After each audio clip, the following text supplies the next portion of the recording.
कुलसुम नायक की बेटी की शादी की डेट फिक्स हो गई, मगर शादी की डेट फिक्स करते वक्त कुलसुम नायक बहुत भावुक हो गई और रोने लगी। उनकी आंखों से आंसू आने लगे तो लोगों ने उन्हें संभाला भी है।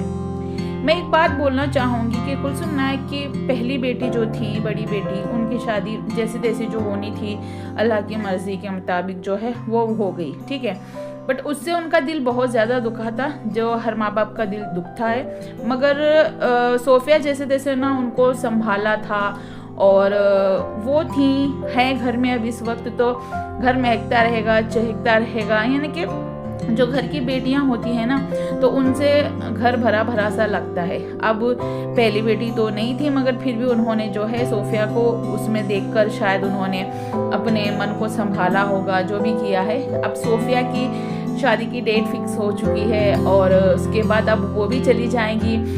बेटियों को हम 18, 19, 20, 25 साल तक हम अपने घर में रखते हैं, पालते हैं, पोसते हैं, पढ़ाते हैं, लिखाते हैं, उनकी हर ज़रूरत को पूरा करते हैं। फिर एक दिन हम पराए हाथों में उनको सौंप देते हैं कि हाँ ये आपकी अमानत है, लेके चले जाओ।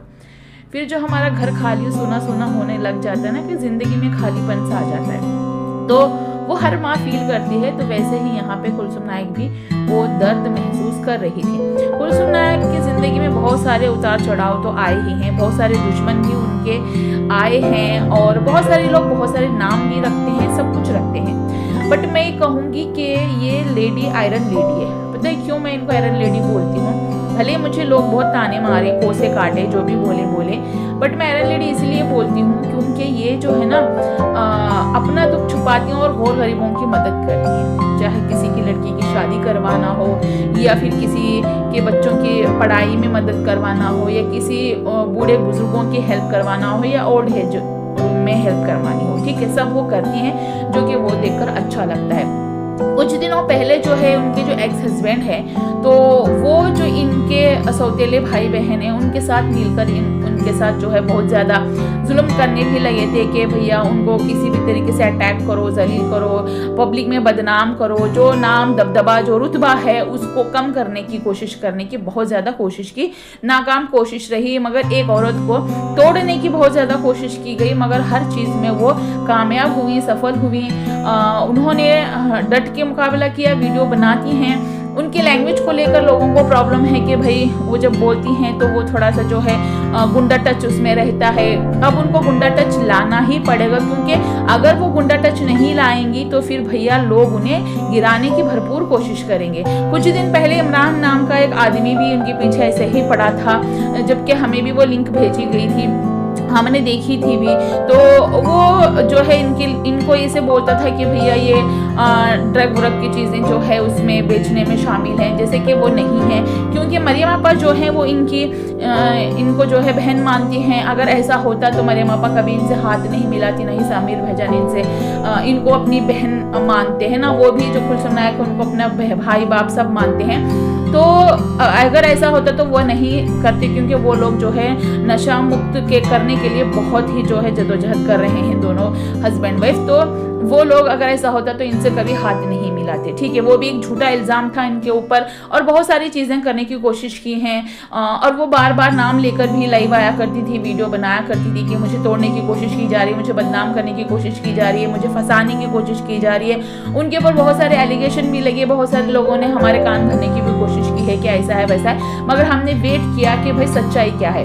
अगर ऐसा कुछ होता तो कुलसुम नायक के ऊपर अब तक बहुत सारे जो है कंप्लेंट केसेस हो चुके होते, मगर वैसा कुछ भी नहीं है। इनको फंसाने की बहुत कोशिश की। कहते हैं ना, ये देखो, एक तो हस्बैंड नहीं, उसके ऊपर से जो एक्स हस्बैंड है वो उनको जो है टॉर्चर कर रहे हैं, अपने उनके ही दुश्मनों के साथ हाथ मिला लिए हैं, और ऊपर से जो है उनको तोड़ने की कोशिश कर रहे हैं। क्योंकि एक औरत को पता है कब तोड़ा जाता है, जब उसके इज्जत पे अटैक करो, या फिर उसके कैरेक्टर पर अटैक करो, या फिर उसके काम पे अटैक करो, उसकी रोजी पे अटैक करो। अब 2 बेटियां थी, ठीक है, अब थी मतलब एक की शादी हो गई, अभी एक शादी होने वाली है, एक बेटा भी है, मगर वो बेटा दोनों बेटियों से छोटा है, तो कम एज का है, अभी वो 14 साल का है। तो वो तो इतना बड़ा नहीं है कि वो माँ और बहनों का सहारा बन जाए कि भैया मैं कमा रहा हूँ, आपको कुछ करने की ज़रूरत नहीं है। तो इस दुनिया में ना पूरे घर के घर पूरी फैमिली भी कमाई करे ना तो भी कम पड़ ही जाता है, ठीक है। मगर यहाँ पे एक औरत अपने तीनों बच्चों की परवरिश करना, उनकी पढ़ाई लिखाई, उनकी शादियों का खर्चा सब कुछ मेंटेन करना, घर में लोगों का आना जाना, और मनी पावर तो सबको मिल जाता है मगर मैन पावर बहुत कम लोगों को मिलता है, जो यहाँ पे कुलसुम नायक को मैन पावर मिल चुका है। मैन पावर उसको बोलते हैं लोगों का जो एक वो होता है ना कि दबदबा, कि हाँ भाई अगर ये एक आवाज कर देंगे तो सारे लोग जो है इकट्ठा हो जाएंगे, किसी के लिए भी खड़े हो जाएंगे, तो उसको कहते हैं मैन पावर, जो इनके पास बखूबी है। तो इनका जो दामाद मिला है, मैं तो यही दुआ करूंगी कि सोफिया की जिंदगी जो है हमेशा खुश आबाद रहे, क्योंकि जब वो एकदम से रोने लग गई थी ना और किसी ने उनको गले लगा लिया था कुलसुम नायक को, तो वो देखकर ना हर एक माँ का शायद रोना निकल ही गया होगा, और वो सोचते भी होंगे कि भैया अपने आप को उनकी जगह पे रखे कि हाँ भाई कल को हमारी बच्ची भी जाएगी तो हमें भी ऐसे बुरा लगेगा। तो यहाँ पे आप देख सकते हो कैसे रो रही हैं, और वो कैसे एक आंटी पता नहीं कौन है, वो गले लगाकर टाइटली कसकर हक करके उनको जो है मॉरल सपोर्ट देने की कोशिश कर रहे हैं। तो मैं तो सोफिया के लिए भरपूर दुआएं ही करूंगी कि अल्लाह ताला सोफिया की ज़िंदगी में जो भी आने वाली खुशियां हैं वो अल्लाह ताला सलामत रखे, और उनकी अज़दवाजी ज़िंदगी में हमेशा खुशहाली लाए, ना इत्तेफाक कभी ना आए इनके मियाँ बीवी के बीच में, और जो शादी होने वाली है बहुत अच्छे से, बहुत धूमधाम से, शरीयत के तरीके से अच्छे से हो, ना कि उसमें कोई शरीयत के खिलाफ वाली चीज़ें ये करे। अल्लाह ताला जो है इनके नेक औलाद भी अता फरमाए, आमीन सुम्मा आमीन। और जैसे अभी अपने माँ से प्यार करती है, आगे भी ऐसे ही अपना माँ और भाई बहनों से ऐसे ही प्यार करती रहे। अल्लाह ताला इसको खूब तरक्की दे, इसके हस्बैंड को खूब तरक्की दे, और इन दोनों के बीच कभी ना इत्तेफाकी ना आए, और ऐसे ही ये मरते दम तक साथ में खुश आबाद रहे। आप भी आमीन सुम्मा आमीन बोल देना। किसी की भी बेटे का रिश्ता जुड़ने जा रहा हो या कोई अच्छा काज काम होने जा रहा हो तो गाइज उनके लिए दुआ ज़रूर कीजिएगा, चाहे वो दुश्मन की बेटी ही क्यों ना हो। ये मत सोचना कि वो फलाने की बेटी है तो हम उसके लिए क्यों दुआ करें। सबके बच्चों के लिए दुआ करो, चाहे वो जितना भी आपको नापसंद हो, सबके लिए दुआ करो। अगर आप दूसरों के बच्चों के लिए दुआ करोगे तो अल्लाह ताला आपके बच्चों के लिए गैब से मदद फरमा ही देता है। तो प्लीज़ उनके लिए दुआ करना। और आपने एक चीज़ नोटिस की यहाँ पे कि इन्होंने कोई बड़ा फंक्शन, हालांकि सिंपल सा इन्होंने फंक्शन रखा था उसकी एंगेजमेंट में भी, और सिंपल सा ही इन्होंने फंक्शन रखा है उसकी शादी की रजा जो हुई थी डेट फिक्स करने वाली उसमें भी, और बोला भी है कि बारिश की वजह से वो छत पर नहीं जा पाए, वरना छत पर अरेंजमेंट कर देते, तो घर पर ही अरेंजमेंट किया है। और कहते हैं ना लोग के कोई साथ ना हो तो कोई बात नहीं। तो यहाँ पे ये सामने जो आपके स्क्रीन पे नज़र आ रहे हैं, तो वो एक जो थे इनके भाई बनकर वहाँ पे आए, बातचीत जब हो रही थी, फातिहा ख्वानी हो रही थी, तो वो सामने बैठे हुए थे।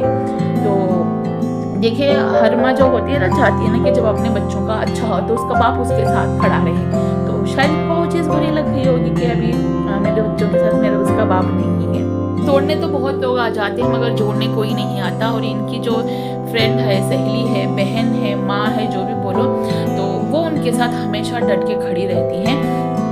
शबनम पठान उनके साथ हमेशा खड़ी होती हैं साई की तरह। का इस वीडियो पसंद I like share and subscribe जरूर कीजिएगा। मिलते हैं